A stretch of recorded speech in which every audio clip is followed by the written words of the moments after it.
சென்னையில் நடைபெறும் உலக முதலீட்டாளர்கள் மாநாடு ஜனவரி 7 மற்றும் 8.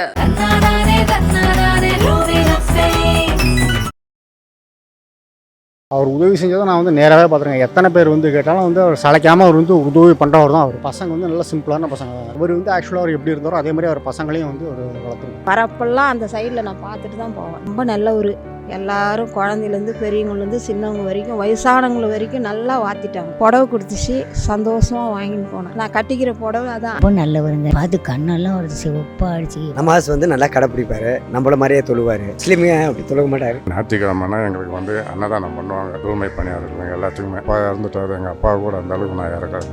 நீ ஒரு மாதம் அந்த அளவுக்கு நான் கஷ்டப்பட்டேன். என் குடும்பம் பார்த்தீங்கன்னா கேப்டன் விஜயன் அவர் மேலே ரொம்ப எல்லாரும் விருப்பப்பட்டு பார்ப்பாங்க. நல்ல மனுஷன். இந்த மாதிரி மனுஷன் நமக்கு இந்த மாதிரி கிடைக்கிறதுக்கு வாய்ப்பே இல்லை. வாரி கொடுக்கறது வரல. நல்லாதான்.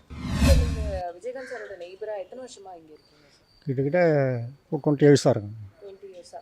நீங்க சார் பார்த்துருக்கீங்களா? சார் நான் பார்த்துருக்கேன், நிறைய தடவை பார்த்துருக்கேன். பேச வாய்ப்பு கிடைச்சிருக்கா? அவர்கிட்ட பேச வாய்ப்பு கிடைக்கல. அவரோட 70th பர்த்டே அன்னைக்கு மாத்திரம் அவர்கிட்ட போய் பிளெஸிங்ஸ் நான் வாங்கிட்டு வந்தேன். ஏன்னா அந்த நேரத்துலலாம் நான் இங்கே குடி வந்த நேரத்தில் அவருக்கு கட்சி ஆரம்பித்த நேரம். அதனால் அடிக்கடி பொதுக்கூட்டம் அப்படின்னு சொல்லிட்டு அவங்க அடிக்கடி போயிடுவாங்க. அதனால் அடிக்கடி இங்கே மோஸ்ட்லி இங்கே இருக்க மாட்டாங்க. மோஸ்ட்லி அவர் கட்சி பணிகளிலே அவர் கான்சன்ட்ரேட் பண்ண காரணத்தால் இங்கே மேக்ஸிமம் இங்கே இருக்க வாய்ப்பு இல்லை. உதவி கேட்டு நிறைய பேர் வந்திருக்காங்கன்னு நாங்கள் கேள்விப்பட்டிருக்கோம். நீங்கள் நேரில் பார்த்துருக்கீங்களா? அவர் உதவி செஞ்சதை நான் நேராகவே பார்த்துருக்கேன். எத்தனை பேர் கேட்டாலும் அவர் சளைக்காமல் அவர் உதவி பண்ணுறவர் தான். அவர் கலியுக கண்ணன்னு சொல்கிறதுல தப்பே இல்லை. அது மிகையாகவும் ஆகுது. அவர் முடிஞ்ச உதவிகளை அவர் பண்ணிட்டு தான் இருக்கார். அதாவது அவருடைய பிறந்தநாள் அன்னைக்கு, அண்ணியோட பிறந்தநாள் அன்னைக்கு, இந்த பசங்களோட பிறந்தநாள் அன்னைக்கெல்லாம் நிறையா பேர் உதவி கேட்பாங்க. நிறையா பண்ணுவார். இப்போ அவங்க நிறையா இந்த புடவை கொடுக்குறது, இந்த அப்புறம் எக்ஸ்ட்ராவாக ஏதாவது ஹெல்ப் கேட்டால் அந்த முடிஞ்ச ஹெல்ப் எதுவோ நியாயமான ஹெல்ப்போ அது எல்லாத்தையும் இல்லைன்னு சொல்ல மாட்டார். நியாயமான ஹெல்ப் ஒன்று அவர் மறுத்ததே கிடையாது.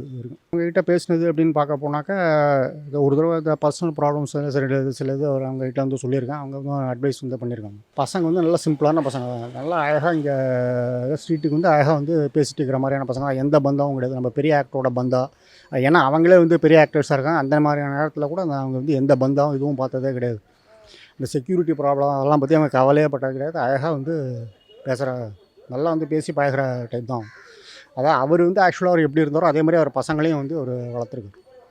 நல்லா சிம்பிளான. ஆமாம், 2 பசங்களும் அப்படி நல்லா சிம்பிளான பசங்க. அதாவதுன்னா அவங்க ஒரு தாய் மாதிரியே இருந்து அவங்க இதை பார்த்துக்கிட்டாங்க. இந்தந்த நேரத்துக்கு இந்தந்த மருந்து எடுத்து கொடுக்குறது, இந்தந்த அந்த இதை ஒரு சின்ன அசைவெல்லாம் கூட அவங்க புரிஞ்சுட்டு அவங்க ஒரு தாய் மாதிரி தான் இருந்தாங்க. பார்க்கும்போது ரொம்ப கஷ்டமாக தான் இருந்தது. அது என்ன சொல்கிறது எனக்கு அது இன்னும் புரியல. நான் கேப்டன் உங்களை இவ்வளோ தூரம் பார்த்துட்டு நீங்கள் அதெல்லாம் அவர்கிட்ட சொன்னேன். நான் நீங்கள் மறுபடியும் எழுந்திரிச்சு வருவீங்க கேப்டன் அப்படின்லாம் கூட சொல்லியிருக்கேன் நான். அது என்னமோ தெரியல, அது ஆண்டவனுடைய இது இந்த மாதிரி ஆகிற மாதிரி ஆகிடுச்சு. நான் அவர் செஞ்ச அந்த உதவி இந்த இதுக்கு அவங்களோட பசங்க கண்டிப்பாக நல்லா இருப்பாங்க. ஈவன் அவங்க பிரேமலதா ஆண்டி அண்ணி முதலமைச்சராக வர்ற வாய்ப்பு கூட இன்னும் பிரகாசமாக தான் இருக்கிற மாதிரி நான் நினைக்கிறேன். நான் அவரை பற்றி எல்லாரும் நல்லா புகழ்ந்து சொல்லுவாங்க. சாப்பாடு தராரு மத்தியானம். நான் போகிறேன் வாங்கிறதுக்கு, நீங்கள் வரது இருந்தால் வாங்கணும். எனக்கு டைம் இல்லைப்பா, நான் அங்கே கூட்டத்தில் என்னால் முடியாது. எனக்கு படிப்பு அறிவு எதுவும் கிடையாது. நாங்கள் 20 வருஷத்துக்கு மேலே ஆகுது நாங்கள் மேட்டுக்குப்பத்தில் இருக்கிறோம். இங்கே எங்கள் பொண்ணு கூட இங்கே இருந்தா ஒரு 4-5 வருஷம் இந்த தெருவில் கொடுத்தோம் மேலே இருந்த மாடியில். அப்போ நிறைய வாட்டி வருவோம். நான் எல்லோரும் சொல்லுவாங்க, சார் சாப்பாடு கொடுக்குறாரு மத்தியானத்தில் அப்படின்னு சொல்லுவாங்க. நான் ஒரு நாளே வாங்கலை. ஆனால் இப்போ ஒரு வருஷம் கிட்ட ஆகிருக்கோம். நான் இங்கே வந்த வேலைக்கு எனக்கு தெரிஞ்ச அம்மா நில்லுங்க, நீங்கள் இதுமாரி புடவெல்லாம் கொடுக்குறாங்க அப்படின்ச்சு. எனக்கு ஒரு டோக்கன் வாங்கி கொடுத்துச்சு. செம கூட்டம்.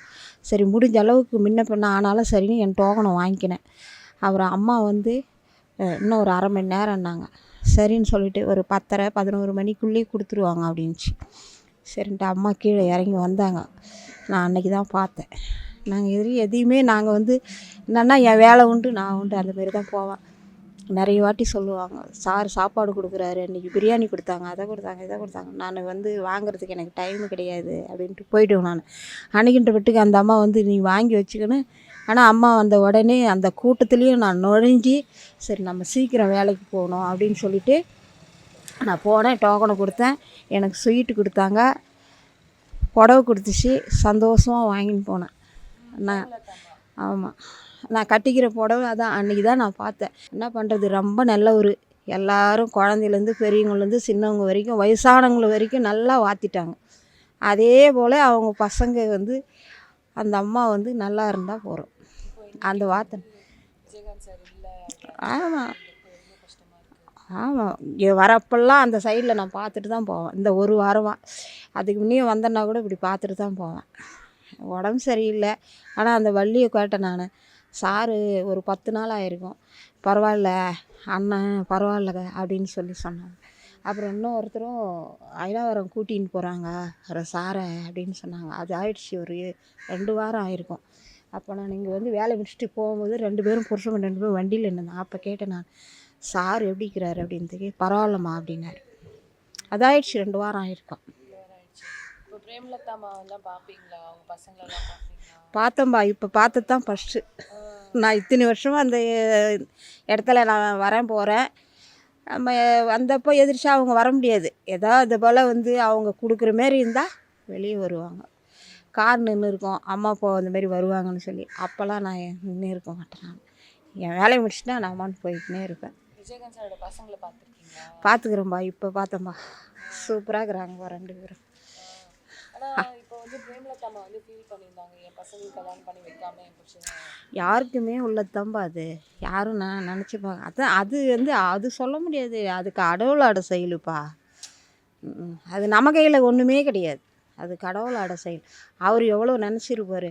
இன்னொன்று காட்சி நான் பார்த்தேன். எங்கள் பொண்ணு அதை எனக்கு காமிக்கணும், எனக்கு படிப்பறிவே கிடையாது.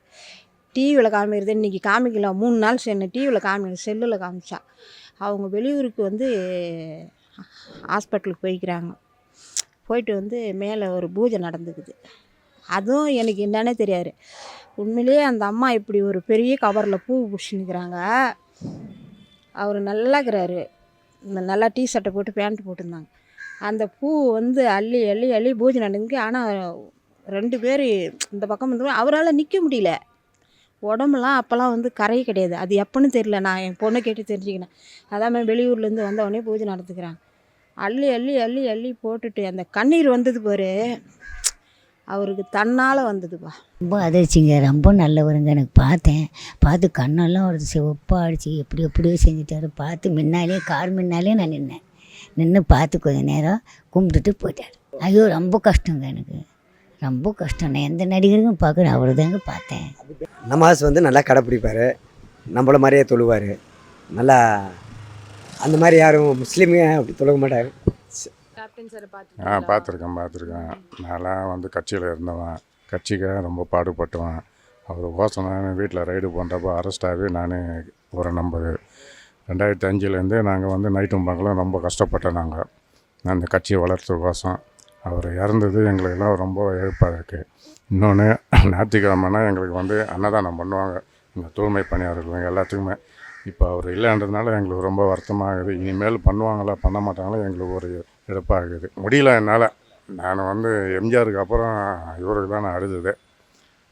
நைட்டும் பகலும் அந்த அளவுக்கு நான் கஷ்டப்பட்டதுனால எம்ஜிஆருக்கு அப்புறம் இவருக்கு தான் நான் அழுதுது. எங்கள் அப்பா இறந்துட்டார், எங்கள் அப்பா கூட அந்த அளவுக்கு நான் இறக்கிறேன். நான் இவர் கோசம் அந்த அளவுக்கு நான் கஷ்டப்பட்டேன். பொங்கல் தீபாவளி நேரத்துலலாம் எங்கள் மக்களுக்கு, எங்கள் ஒர்க்கருக்கு வந்து நல்லா பண்ணியிருக்காரு. எல்லாருக்கும் வந்து உதவி பண்ணியிருக்காரு. நான் அவர் கேட்குறதே அள்ளி கொடுப்பார். அவர் எவ்வளோதான்றது கிடையாது. அதே மாதிரி அந்த அம்மா மேடம் அண்ணியாரும் சரி, அவங்களும் வந்து நல்லா ஹெல்ப் பண்ணுவாங்க. அதுதான் அவங்களுக்கு இல்லாததுனால எங்களுக்கு ரொம்ப ஒரு வருத்தமாக இருக்குது எங்களுக்கெல்லாம். திருச்சி மாவட்டம் லால்குடி வட்டம் சிறுகளப்பூர் கிராமம். என்னோடய பேர் எஸ்.எஸ். இளையராஜா. நான் இவரோட ரசிகனாகவும் சரி தொண்டனாகவும் சரி, எனக்கு இவரை ரொம்ப பிடிக்கும். எங்கள் ஊருக்கும் இந்த ஊருக்கும் 350 கிலோமீட்டர். அன்னைக்கு இறந்தப்போ வர முடியலைன்னா அங்கே கோயம்பேடு ஆஃபீஸில் வச்சுருந்தப்போ கூட்டமாக இருந்தது, அதனால் உள்ளே வர முடியாது அப்படிங்கிறதுக்காக நான் வரலை. அதனால் இன்றைக்கி நாங்கள் வந்துருக்கோம். திருச்சி மாவட்டம் லால்குடி வட்டம் ஒரத்தூர் கிராமத்தில் நாங்கள் வரோம். எங்கள் குடும்பம் பார்த்திங்கன்னா கேப்டன் விஜயகாந்த் அவர் மேலே ரொம்ப எல்லோரும் விருப்பப்பட்டு பார்ப்பாங்க, நல்ல ரசிக தொண்டரும். எங்கள் அப்பாவும் வந்து இந்த கட்சியில் தான் இருந்தார், கிளை கழக செயலராக இருந்தார். அவர் இப்போ லாஸ்ட் மந்த் ஆக்ஷனில் இறந்துட்டார். அவர் இருந்தாருன்னா அவர் இன்னும் கொஞ்சம் இதாக இருந்திருப்பார். நாங்கள் ஆல்ரெடி அவரை பார்க்கணுன்னு சொல்லிட்டு முன்னாடியே ட்ரை பண்ணிட்டு தான் இருந்தோம், எங்களாலையும் பார்க்க வைக்கல. ஸோ அதுக்கப்புறம் இந்த மாதிரி நேரத்தில் தான் எங்களால் பார்க்க முடியும். ரொம்ப வருத்தமாக தான் இருக்குது அவர் இல்லைங்கிறது. அன்றைக்கி செய்தி கேட்ட எப்பயுமே நமக்கு அந்த இதுலேருந்து நம்ம இன்னும் வெளியில் வரல தான். ஆனால் அவர் இல்லைன்னு நினைக்கிறப்ப நமக்கு ஒரு மிகப்பெரிய மனிதரை தான் நம்ம இழந்திருக்கோம். அது மாதிரி இனிமேல் யார் வருவாங்கன்னு தெரியலை, ரொம்ப மிஸ் பண்ணுறோம். நேரில் பார்த்து அவர் நல்லபடியாக பேசினாருன்னா நீங்கள் சிஎம்மாக வரணும்னு தான் நம்ம கேட்கணும். நாங்கள் சின்ன பிள்ளையிலேருந்து எங்களுக்கு விஜயகாந்த்னா ரொம்ப பிடிக்கும். எங்கள் அண்ணம்மா தான் நானும். எங்கள் வீட்டுக்காருக்கு அதிகம் ரொம்ப பிடிக்கும். இதான் அவர் இருந்திருந்தாருன்னா வந்திருப்பார் அன்னைக்கே. அவர் இல்லை, இப்போ அவர் செத்து இப்போ 1 மாதம் ஆகுது. ஆனால் ரொம்ப கவலைப்பட்டிருக்கோம். நாங்கள் செத்துனது எங்களுக்கு மனசு கொஞ்சம் கஷ்டமாக தான் இருந்தது. வர முடியாத சூழ்நிலை. எங்கள் அண்ணனுக்கு உடம்பு சரியில்லை. அந்த நேரத்தில் சொல்ல முடியாத சூழ்நிலை தான். நாங்களாம் வெளியே சொல்லாமல் எங்கள் அண்ணன் வெளியிலே வரல. ரூம் போட்டு நாங்கள் வெளியில் அப்படியே மனசை தேத்திக்கிட்டு வெளியிலேருந்து உட்காந்துக்கிட்டோம். எங்கள் அண்ணனை பார்க்க மனசு கஷ்டமாக இருந்துச்சு. நாங்கள் வெளியிலேருந்து உட்காந்துக்கிட்டோம். நாங்கள் சின்ன பிள்ளையிலேருந்து கேப்டன் சாரோட ரசிகன், தீவிர ரசிகன் நாங்களாம். கேப்டன் பிரபாரம் வந்தப்பெல்லாம் எனக்கு ரொம்ப இதாக இருந்தாலும் நாங்களாம் அப்போல்லாம் எங்களுக்கு கையில் காசு இல்லை, இருந்தாலும் நாங்கள் பேனாவில் இப்போ ஹெச் பென்சில் இப்படி வச்சு நாங்கள் எழுதி நாங்கள் சந்தோஷப்பட்டுக்குவோம். இப்போ அவங்க இறந்துட்டாங்கன்னு சொன்னோடனே எங்களுக்கு ரொம்ப சங்கடமாக இருக்குது. ஒரு நல்ல மனுஷன், இந்த மாதிரி மனுஷன் நமக்கு இந்த மாதிரி கிடைக்கிறதுக்கு வாய்ப்பே இல்லை. இந்த மாதிரி ஒரு நல்ல மனுஷன் வாரி கொடுக்குறத வரல. சாதாரணமாக இருக்கவங்களாம் எவ்வளோ பெரிய வீட்டில் இருக்கிறாங்க, உலகத்துக்கே வீடு கட்டி கொடுத்துட்டு அவர் சின்ன வீட்டில் இருக்கிறாங்க. அதுலேருந்தே தெரிஞ்சுக்கலாம் அவர் மனசு எவ்வளோ பெரிய மனுஷன்னு. இது போல் ஒரு மனுஷன் இந்த மாதிரி கிடைக்க மாட்டாங்க நமக்கு. நம்ம இது லாஸ்ட் இந்த உலகத்தில் நம்ம பார்க்க போகிற மனுஷன் இது போல் மனுஷன் மாதிரி கிடைக்கிறதுக்கு வாய்ப்பு இல்லை. இந்த பையனோட அப்பா செத்து இப்போ 1 மந்த் தான் ஆகுது. எங்கள் ஃபேமிலியில் ஒருத்தர். அதை விட எங்களுக்கு ரொம்ப கஷ்டமாக இருக்குது. அவரை கண்டாக்க எனக்கு ஒரு கடவுளை கண்ட மாதிரி நான் பார்த்து பேசலாம் வேணாம், அவருக்கு முகத்தில் பார்த்தா போதும் எனக்கு. சென்னையில் நடைபெறும் உலக முதலீட்டாளர்கள் மாநாடு ஜனவரி 7 மற்றும் 8.